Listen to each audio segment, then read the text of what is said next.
بسم الله الرحمن الرحيم. أهلا وسهلا بكم من جديد طلاب وطالبات الصف الرابع في مدرسة دار السلام الخاصة. هذه مس إخلاص تحييكم.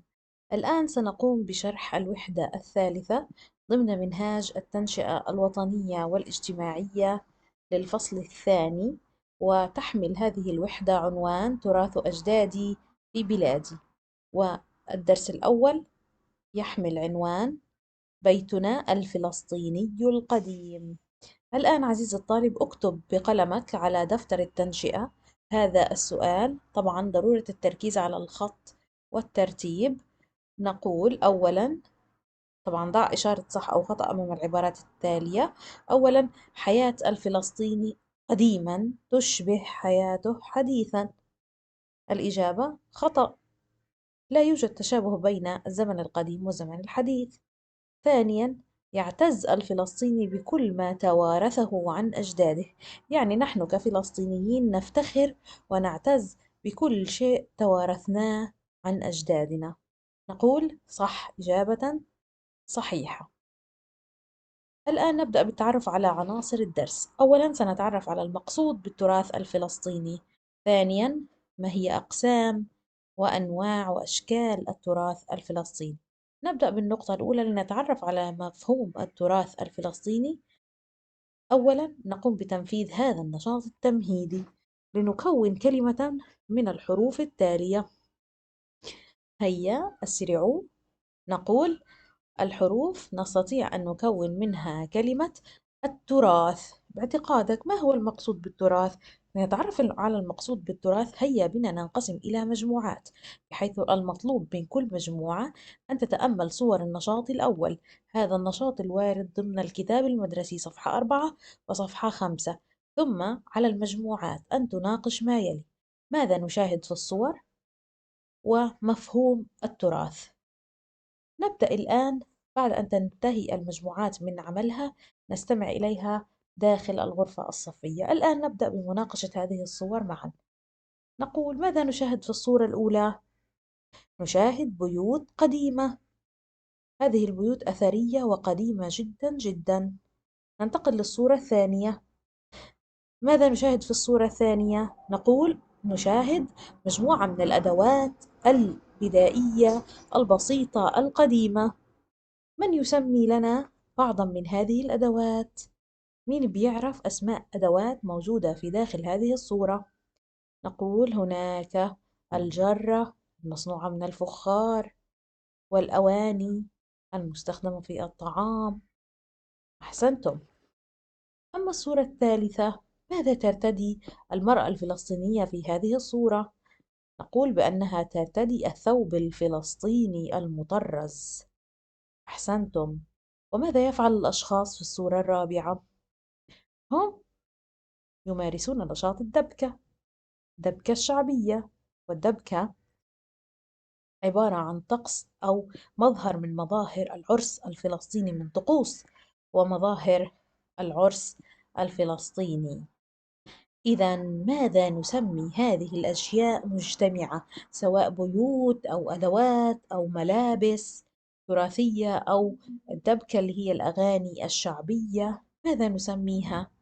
نسميها التراث. إذا الآن من يعرف لنا التراث؟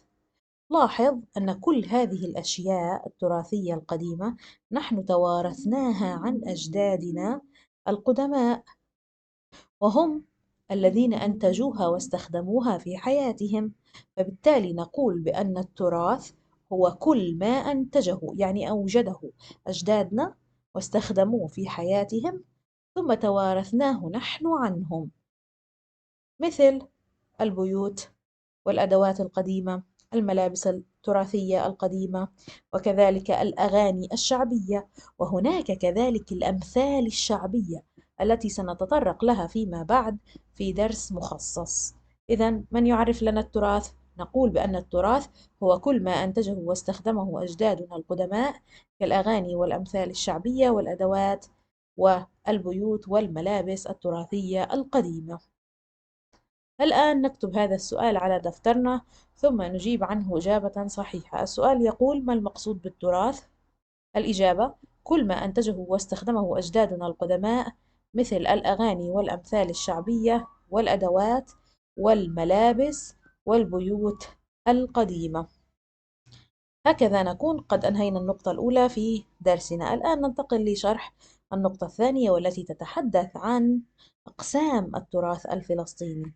الآن نتأمل الصور المعروضة أمامنا. هيا بنا نناقش هذه الصور. ماذا نشاهد في الصورة الأولى؟ هنا نشاهد أداة قديمة. هذه الأداة بسيطة جدا جدا. من يعرف اسم هذه الأداة؟ مين شاف هاي الأداة قبل كده؟ مين مر عليه هذه الصورة؟ مين بيعرف لشو بنستخدمها؟ هذه الأداة تسمى الطاحونة أو الجاروشة. كان أجدادنا القدماء يستخدمونها في طحن الحبوب زي الفول والعدس والحمص. تمام. هذه الأداة هل نستطيع لمسها باليد؟ نستطيع أن نراها بالعين؟ نقول نعم، نستطيع لمسها ونستطيع رؤيتها، فبالتالي بنسميها أداة مادية، شيء مادي. الأشياء المادية هي كل شيء ملموس وإحنا بنشوفه بعيننا. طيب الآن ننتقل للصورة الثانية. ماذا نشاهد في هذه الصورة؟ نقول هذه الكوفية الفلسطينية رمز نضال ومقاومة الشعب الفلسطيني. هل هذه الكوفية شيء ملموس؟ نقول نعم، إذن هي شيء مادي. طيب ننتقل للصورة الثالثة. ماذا نشاهد في هذه الصورة؟ نقول نشاهد الثوب الفلسطيني المطرز الذي كانت ترتديه المرأة الفلسطينية منذ القدم ولا زالت حتى وقتنا الحاضر. باعتقادكم هل الثوب الفلسطيني شيء مادي ملموس؟ نقول نعم. ننتقل للصورة الثالثة. ماذا نشاهد في هذه الصورة؟ من سبق له ورأى هذا الشيء؟ نقول هذا ما يسمى بالطابون. الطابون هو الفرن الفلسطيني القديم. كانوا قديما يصنعون الخبز ويستخدمون الطابون في طهي الطعام. يشعلون النار بداخله وهو مصنوع من الطين، الطين المجفف. يشعلون النار بداخله ويضعون الطعام للطهي، وكذلك يعدون أو يصنعون الخبز. هل الطابون ملموس؟ نقول نعم، إذن هو شيء مادي. والصورة الأخيرة هي صورة للبيوت الفلسطينية القديمة، وهذه البيوت أيضا شيء مادي ملموس نراه بالعين كذلك. إذا جميع هذه الأشياء تسمى أشياء مادية. وهل هي جزء من التراث؟ نقول نعم. كونها الأدوات والملابس والبيوت القديمة فهي جميعها أشياء ملموسة. والأشياء الملموسة تعرف بالأشياء المادية، بمعنى أن أول قسم من أقسام التراث الفلسطيني هو التراث المادي.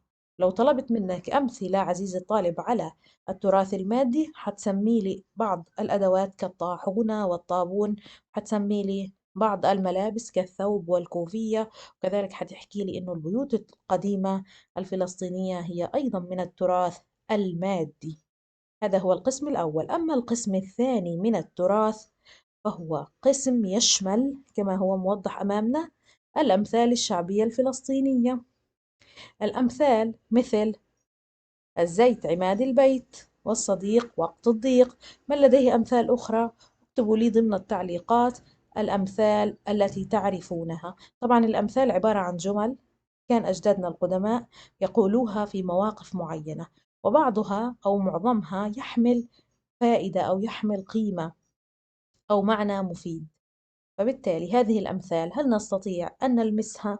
نقول لا، هي شيء غير ملموس. فالأشياء الغير ملموسة تعرف بالأشياء المعنوية. إذن القسم الثاني من أقسام التراث هو التراث المعنوي، يعني شيء غير ملموس مثل الأمثال الشعبية. أما المثال الثاني على التراث المعنوي، لاحظ نقول كما هو في الصور الدبكة الشعبية أو الأغاني الفلسطينية. والأغاني والدبكة كذلك شيء غير ملموس، بالتالي يطلق عليه تراث معنوي. الآن هذا المخطط سيتم توزيعه ضمن بطاقة على دفاترنا، نقوم بإلصاقها ثم نجيب عنه إجابة صحيحة. هيا بنا. أقسام التراث الفلسطيني نقول تراث مادي وتراث معنوي. المادي مثل البيوت القديمة، الأدوات القديمة، الملابس القديمة. أما التراث المعنوي فهو كالأمثال الشعبية، الدبكة الفلسطينية، الأغاني أيضا الشعبية التراثية. بالنسبة للتقويم الختامي، هذه البطاقة سيتم توزيعها على جميع الطلبة، نقوم بإلصاقها في الدفتر ثم حلها إجابة صحيحة، والحل سيكون كالتالي: نقول في الصورة الأولى هنا ملابس تراثية، نضع رقم 2. أما في الصورة الثانية صورة لأدوات فلسطينية قديمة، نضع رقم 1. أما في الصورة الثالثة فهي صورة للدبكة الفلسطينية القديمة، نضع رقم 4. والصورة الأخيرة هي صورة لبيوت فلسطينية قديمة أو مباني فلسطينية قديمة، نضع رقم 3. وأخيرا، ماذا تعلمنا في درسنا لهذا اليوم؟ سنستمع للإجابات جميعها ضمن الغرفة الصفية. إلى هنا أحبائي وينتهي الجزء الأول من درس بيتنا الفلسطيني القديم. إلى اللقاء.